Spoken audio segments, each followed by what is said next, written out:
Hello, friends, and welcome back to Malicious Compliance Stories. It's OP's wedding, so she can wear what she wants. If she wants to wear a friggin' potato sack, she's entitled to wear a friggin' potato sack. Leave it alone, mother-in-law. But before we begin, best way to support our channel is to leave comments, like, and subscribe with the turned-on bell so you don't miss the new video every single day. Here we go. Gave the money back to my mother-in-law in front of everyone, embarrassing her. Me, 28-year-old female, and my fiancé, 27-year-old male, are getting married in March. I come from an upper-middle-class family, and my fiancé is lower-middle-class. This is a delicate matter for his family. Despite me being able to pay all the costs of the wedding, my parents gave the equivalent of 70% of the value of the wedding as a gift, which would be around $30K, fictitious value. And fortunately, my parents did not use this gift as a form of want to control everything at the party. When my fiancé's parents learned that my parents had given this gift, my fiancé and I didn't mention it, my sister-in-law snitched on them. They decided to give their gift as well and gave $3K, an amount for which I was very grateful to have received. And I deeply regret doing this, especially for my mother-in-law. I don't plan on having a traditional wedding party. My dress won't be white, lilac. There'll be no religious ceremony, and it'll be a party for only 30 guests, and my fiancé agrees and supports this. This bothers my mother-in-law a lot, especially the dress not being white. Over time, she gave up on imposing the idea of a big party and not having a religious ceremony, but the dress is something she annoys me too much, and it continues even though I snapped on her or my fiancé tells her to stop. Because of that, we're in LC with her. Yesterday, it was my sister-in-law's birthday, and I went with my husband. Obviously, my mother-in-law was there. Not even 5 minutes after I stepped into the party, she started again with the idea of me having to wear white because it's an important tradition, and it got to the point where she was talking to her sisters about how this new generation doesn't respect traditions and that she was sorry and afraid of these new parties.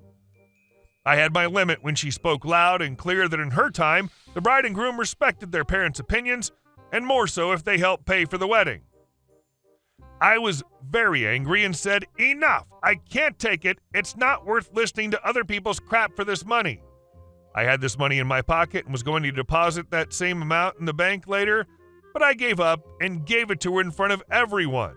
And I added that now she won't say anything because she's not helping. This generated a confusion of tremendous proportions. My fiancé's entire family fighting on me, saying that I humiliated her in front of everyone and demeaned the amount they gave. Well, I had to leave early so it wouldn't get any worse. My fiancé understands why I did it, but said it wasn't my best moment, and I could have done it in private and not in front of everyone. And our second story. Can't you just deliver it to me personally? I work in a second-hand retail store and have recently been moved to the online department. This basically means I take pictures of items that I think will have a better chance of selling online, upload it to eBay, then package, wrap, and send off anything paid for. Now, as a lot of you may know, different delivery companies charge different fees, and if you live outside a certain area, you, as a buyer, will have to pay extra for delivery.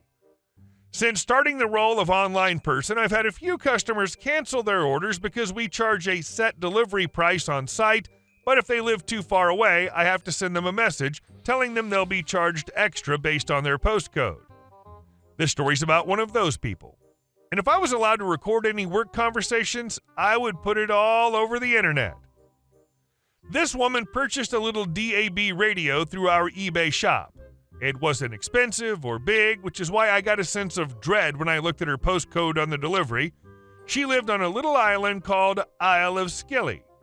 It's technically part of England, so the postal service we use would issue delivery there, but I didn't have much hope for the sale because she would have to pay more than double what she'd paid for the item just to have it shipped to her. So I send off her invoice with the added delivery total and the explanation for why her delivery charge would be so high. I expected to receive an email asking to cancel her order, as I had with quite a few others since I first started this online gig. But that's not what happened. No. A few hours later, the store gets a phone call. It's not my job to answer calls anymore, so I pay it no mind. To my surprise, though, a colleague of mine comes to my station with the phone saying it was for the eBay department. It's very rare that I get a phone call since, if I'm already online, most people would just talk to me online. A sad, lonely existence made bearable by the hilarious shenanigans of my coworkers. So I take the call, and the convo goes like this. Me. Good afternoon, this is Kindly Offer Online Department speaking. How can I help? A woman answers. Hello. I recently purchased something on your eBay, and it said the delivery would be £7. But I got an email a little while ago, and it says I'm now being charged an extra $25. Me in best professional tone. Oh, can I ask what your purchase was, ma'am, so I can see where we be shipping it to? Her. I ordered a little blue DAB radio. Oh, the dots connected. My fingers froze midway over keyboard. I knew who she was. Me. Ah, yes, you live in the Isles of Scilly, is that correct? Her. Yes, that's correct. Me, still best professional voice. My apologies, ma'am, but you were charged an extra fee because of the cost of delivery, I'm afraid. I'm more than happy to cancel your order if the delivery's too much, but that's what our delivery company charges us, so I'm afraid that's a charge we have to pass on. If you wish to cancel, I'd be happy to issue a full refund. I'm sure that's more or less exactly what I said. I do try to sound as sympathetic as possible in these types of situations, but I was basically copying what I would usually type online. I expected her to tell me to cancel, and I would have been more than willing to do so because who really wants to pay that much for shipping something cheap that can fit into your purse? But then she asks me, well, can't you just deliver it personally if the shipping company charges that much? Me, misunderstanding her thoughts, I'm sorry, ma'am, but our store doesn't do personal deliveries. Her, no, not your store, you. Can't you just deliver it, like, after work or something? You ever have one of those moments where your brain refuses to accept that your ears are doing their job correctly, and you give your head a little shake to reprimand them before demanding they do what God intended and pass along the correct message? This was that moment for me. Me. I'm sorry, ma'am, I don't quite understand what you mean.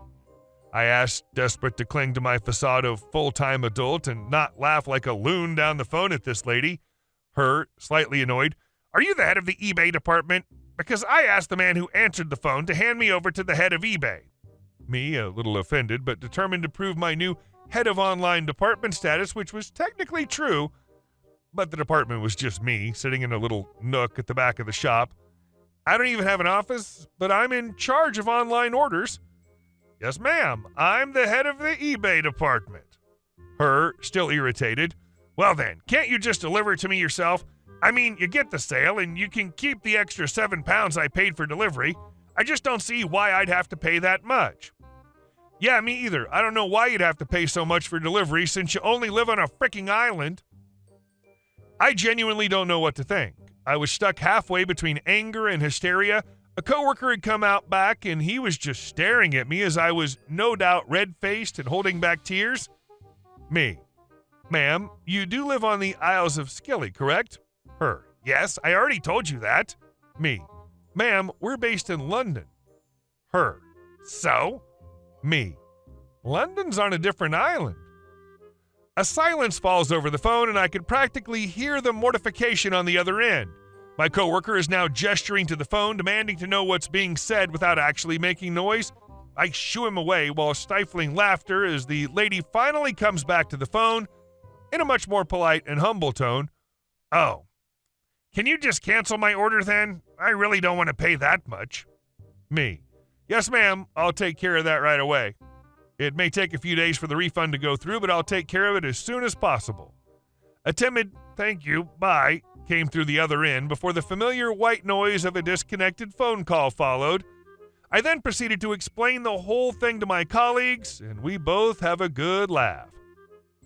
I know the lady probably just didn't double-check where we were stationed, even though it does say both on our company page and in the product description section of the eBay page, along with what postcodes will be charged extra. But I just can't help but think, what kind of person expects someone to go out of their way to deliver a package to their home if it's not part of their job? Also, who doesn't know where London is? I guess laughing at the woman was a little mean, but a picture of myself in a little rowboat just wading through the sea kept popping up in my head, and I couldn't help but find the whole ordeal hilarious. And now I've made sure to enlarge the print at the bottom of all eBay ads about what our fees are and where we can and cannot deliver to. How about you can save the £7 if you want to come by the office and pick it up yourself? And our last story. Stolen car found by police, called wrong number, and sold it in auction. My roommate had her car stolen overnight last year in August when she left in a Red Lobster parking lot. She called all towing companies and gave the police the VIN to check for and filed a stolen vehicle police report. She's been calling her investigator every few weeks to check on the case, and to be frank, he seems incompetent as hell. A few times they've claimed they don't have the record of the stolen car on file, and then they magically find it next time. A few weeks ago, she began getting toll charges from her car. When she called the police about it, they once again said they didn't have anything on record about a stolen car. Upon hearing again today, she was informed that they had indeed found her car in August of last year and had attempted to contact her. However, the number that they had on file was the Red Lobster phone number. They repeatedly called Red Lobster to report the car, even though she was still checking in every few weeks. They claimed they sent letters in the mail. There were no letters. They even claimed to send an investigator to the address, but we never talked to anyone. So they sold her car in an auction.